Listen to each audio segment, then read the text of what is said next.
This is Rams Up, your favorite LA Rams podcast. You can also follow us on YouTube. Our YouTube handle is at LA Rams Up.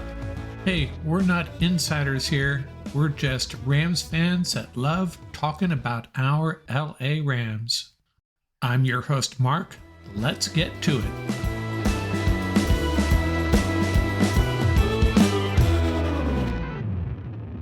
Welcome back, Ram fans. Mark from Rams Up here, episode 203 of Rams Up. And the doldrums of the NFL season are upon us. A little bit slow on the news side as we await for training camp to begin later on this month. And those doldrums are actually facilitating some really interesting rumors and opinions, shall we say. Just so many of them that we just have to struggle to disregard. And I'll get to one of them by our friend Mike Lombardi here in a second, which you've probably all heard about. Wanted to let everyone know I am on Threads. Lots of chaos over at Twitter. Minimal presence there anyways. On Instagram, I got the YouTube channel going. Joined Threads. You can find me at ramsup_podcast. Give me a follow. Would really appreciate it. I ran across an article on CBS Sports that highlighted the most underappreciated player on each team. And as I'd like to do for most of these stories is before I read it, before I check the content as it relates to the Rams, I come to my own conclusion on the topic at hand. And my conclusion was the most underappreciated Ram is Jordan Fuller. And CBS Sports nailed it. They came to the same conclusion. The safety who has been hurt so much ever since that game against the 49ers a couple of years ago where he had to leave the game and the Rams gave up that late lead. Haven't seen much of Jordan Fuller, but man, he is a good safety. And I'm going to argue at this point, people saying the Rams defense is going to be generationally bad. Our safety group might be better than it was last year. Let me ask you this. Who would you rather have back there? A fully healthy Jordan Fuller along with Russ Yeast, or Taylor Rapp and Nick Scott? And you know what? I'm not even sure what the answer is at this point, but I'm very content with our safety group right now. I think we're going to be pretty good on the back end. Now back to these rumors and stories that have been percolating. A couple coming out of Mike Lombardi. I don't know what's with this guy. He's right there with Mike Florio as far as strange stories about the Rams. He goes off about the Rams' pitiful prospects for this year, citing how poorly they played last year. Did not mention the offensive line once, however.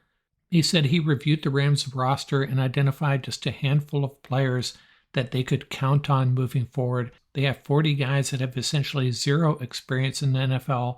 Who are the guys they can rely on? Well, Rob Haverstein, Joseph Noteboom, and Vaughn Jefferson, along with Cooper Kupp. Hey, he got Cooper Kupp's name right. I thought I struggled with names. Lombardi messing up 3 out of the 4. Didn't mention Aaron Donald and didn't mention Jordan Fuller. And that's the problem with some of these national so-called experts. They have agendas. Lombardi has been criticizing the Rams for years, and now he has a vested interest in seeing them fail.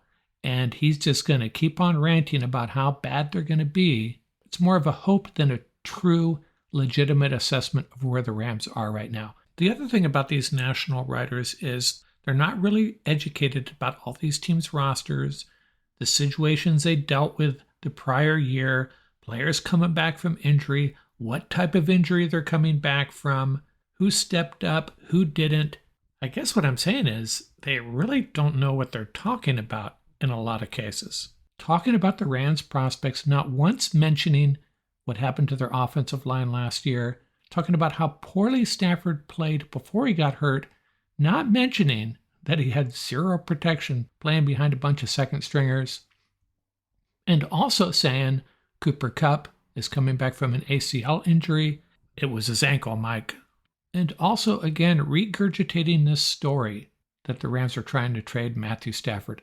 So it's official. Mike Lombardi has joined Mike Florio, Rodney Harrison, and Terry Bradshaw on the Mount Rushmore of Ram haters. It's so obvious. And these guys, it's really disappointing because they're intelligent. They've been around the league a long time, but they should also be professional and unbiased in their assessments. All four of these guys incapable of giving a fair and unbiased assessment of our Los Angeles Rams. And I'll call them out every single time. I think I'm going to have a new feature, Ram Hater Alert, which I did actually on YouTube. I had a little short on the subject. That's going to be just a fun thing I do moving forward. Like I said, slow news day in Rams world, and that's probably a good thing. Just a lot of nonsense across the internet and social media. And that's why we are going to continue with our player focuses. That's coming up again in a second. Took a different approach this time. Hopefully we'll all learn a little bit from it.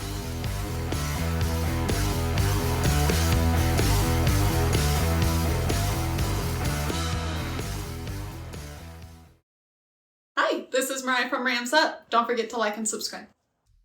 Continuing our player focus features, I'm going to do something a little bit different this time.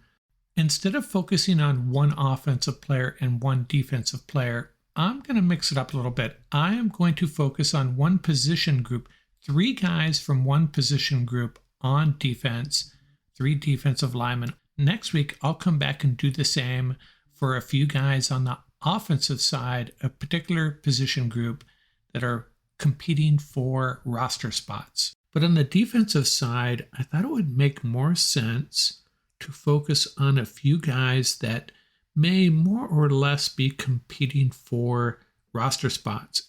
And along that defensive line, it's pretty interesting. Now, if you look at ESPN's first shot at the Rams depth chart, and I know it's probably inaccurate in more ways than one, but they have starters along the front as Aaron Donald, Bobby Brown, and Kobe Turner.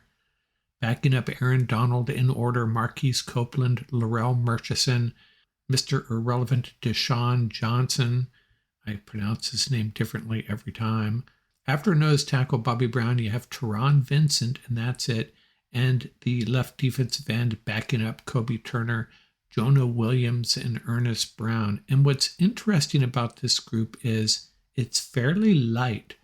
We lost Greg Gaines and A. Sean Robinson, both well north of 300 pounds. And in this group, Bobby Brown coming in at 324 at nose, backed up by Teron Vincent at 300 pounds.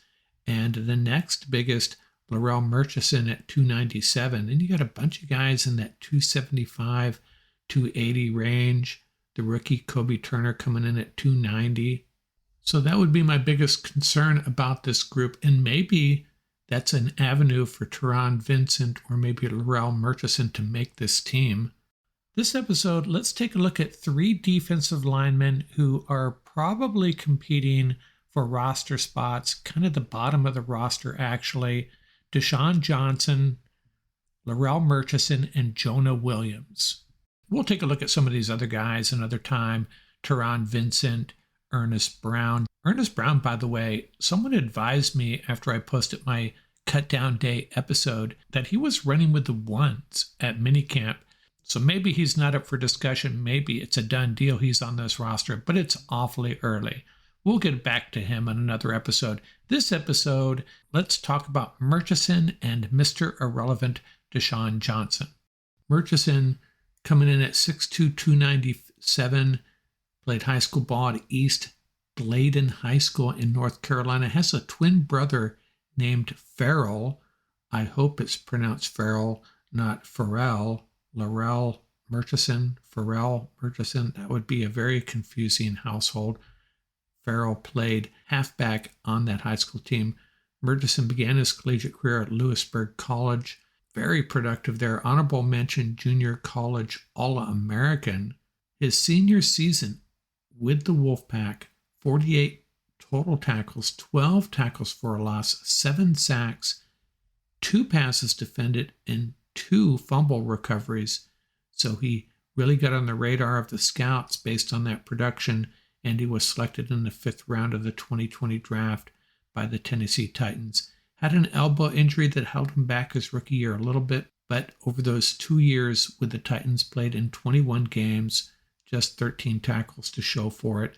He was waived by the Titans right before the 2022 season, got on the practice squad for a bit, and then was waived again. And the Rams, after all those injuries on their front line, claimed him in December, played in 3 games, including that 51-14 win over the Broncos, in which he had 2 sacks, should have had 3. I'll get to that a little bit later.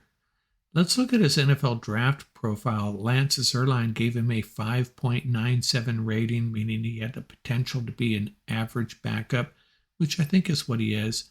If you read the scouting reports on him, one thing jumps out: rarely gets put on the ground, stays on his feet, equally impactful against the pass and the run. He will contribute in all facets. He also got kudos from several profilers as a guy that never quits.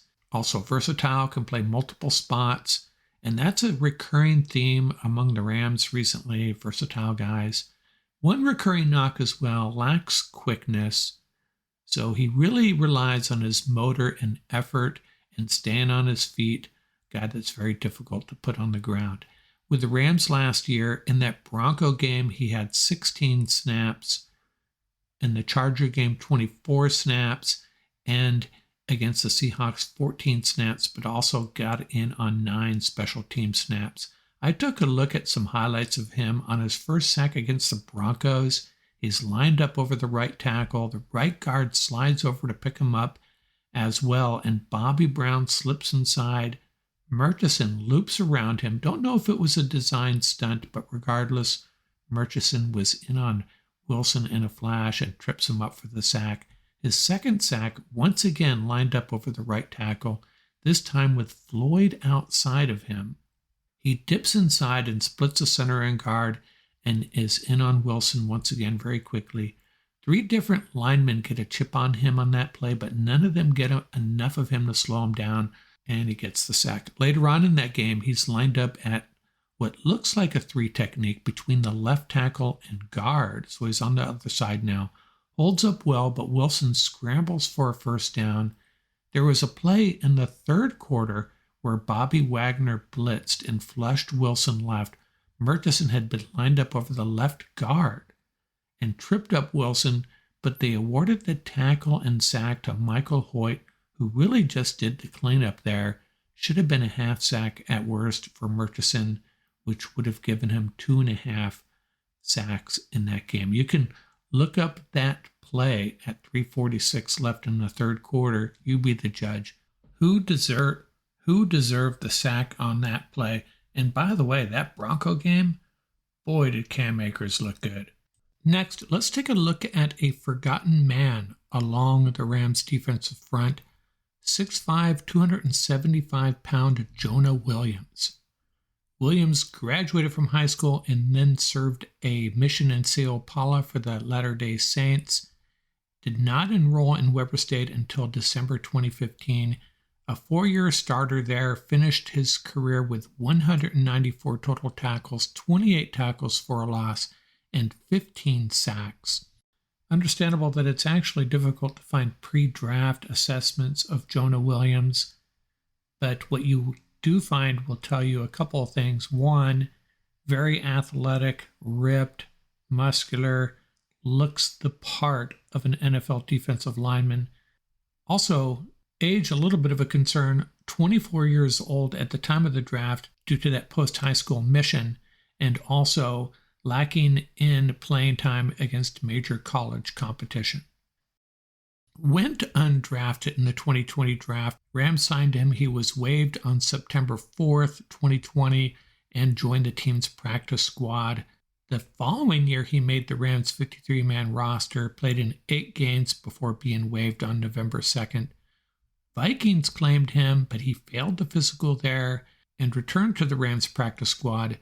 Let's look at his snap counts over last season. He finished with 341 snaps, but by week 9, the most snaps he had received in one game was 9.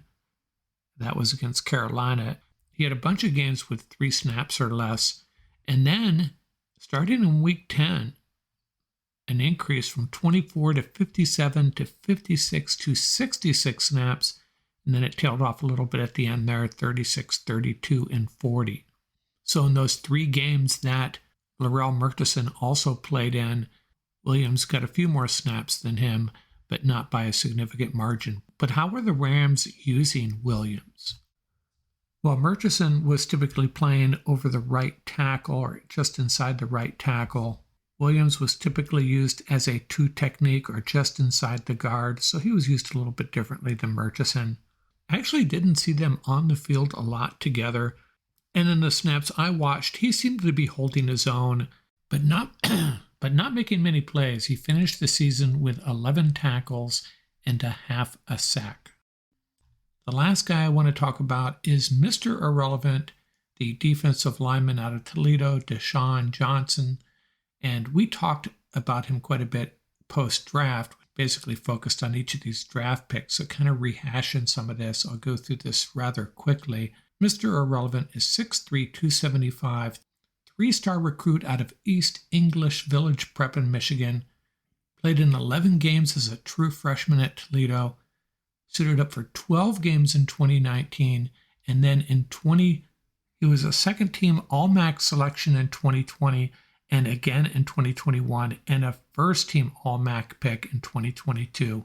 Led his team in tackles for a loss with 16.5, also had 5.5 sacks among those in 14 starts. CBS Draft Scouting Report, they gave him a 72% chance of starting in the NFL. It's higher than I expected. Called him an undersized interior defender who makes up for it with a quick first step. Being undersized, has trouble shedding blockers in the run game.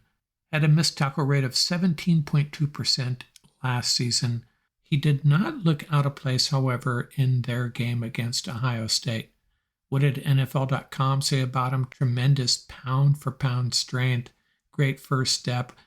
Weaknesses, again, difficult shedding blocks in the run game, lacks the ideal mass to hold up on the interior in the NFL. Lance's Airline giving him a 5.85 rating, very close to what we saw for Larrell Murchison. That same term comes up for Johnson, versatile. He played up and down the defensive line for Toledo, lining up as wide as a 5 technique and as far inside as a nose tackle. Don't see that happening in the NFL. Maybe a 2 technique possibly, but more likely a 3 or 5 technique. Even saw him called out as an edge by some draft profilers. But he's probably going to be a defensive end in the NFL, where he would compete directly for a roster spot with guys like Larrell Murchison and Ernest Brown.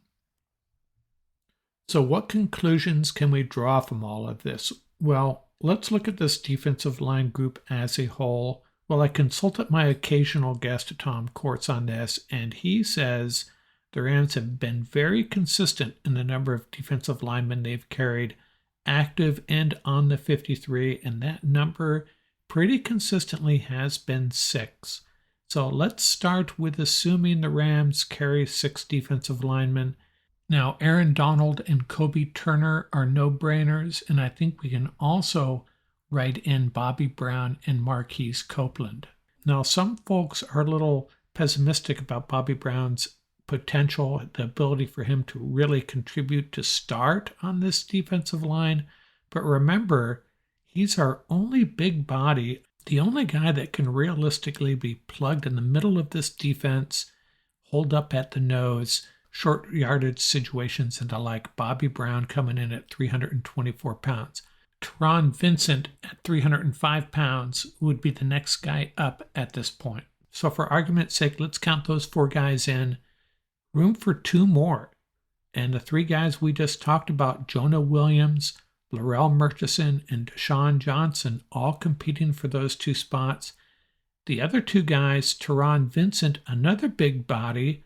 Is he going to make this team? You think he has only an outside shot, but he does have a shot because he is north of 300 pounds, and that's an advantage for him when you look at all these other guys. And then there's Ernest Brown. This is a guy I have been discounting because the Rams have clearly been unwilling to get him on the field. But then someone chimed in after I posted my 53 that Ernest Brown was running with the ones, mentioned that earlier, running with the ones at minicamp. So if Ernest Brown makes this team, you got one more guy that you can squeeze in on this roster: Teron Vincent, Larrell Murchison, Desjuan Johnson, Jonah Williams, and it's probably going to be the guy that can hold up against the run the best. And I'm not going to even take a guess at who it's going to be, but don't be surprised if none of these three guys we talked about today make this team. Probably going to be one of them. Two, not likely. I would go so far as to say as all three of these guys have a better shot at the practice squad than they do at the 53-man roster. But I still like Larrell Murchison. I think he brings a little bit more flash and bang to the defensive line. Can make a few more explosive plays than Jonah Williams. Williams maybe holds up in the run a little bit. Desjuan Johnson, we don't know what we have there. Really don't know what we have with Ernest Brown either, other than the fact that the Rams appeared to be leaning his way at minicamp. Again, Teron Vincent, though, if he doesn't make this team, who's backing up Bobby Brown? Who's playing that nose position when the Rams are trying to slow down the opposition's run game? Next week, we're going to look at three wide receivers who all may be competing for a final spot on this 53-man roster.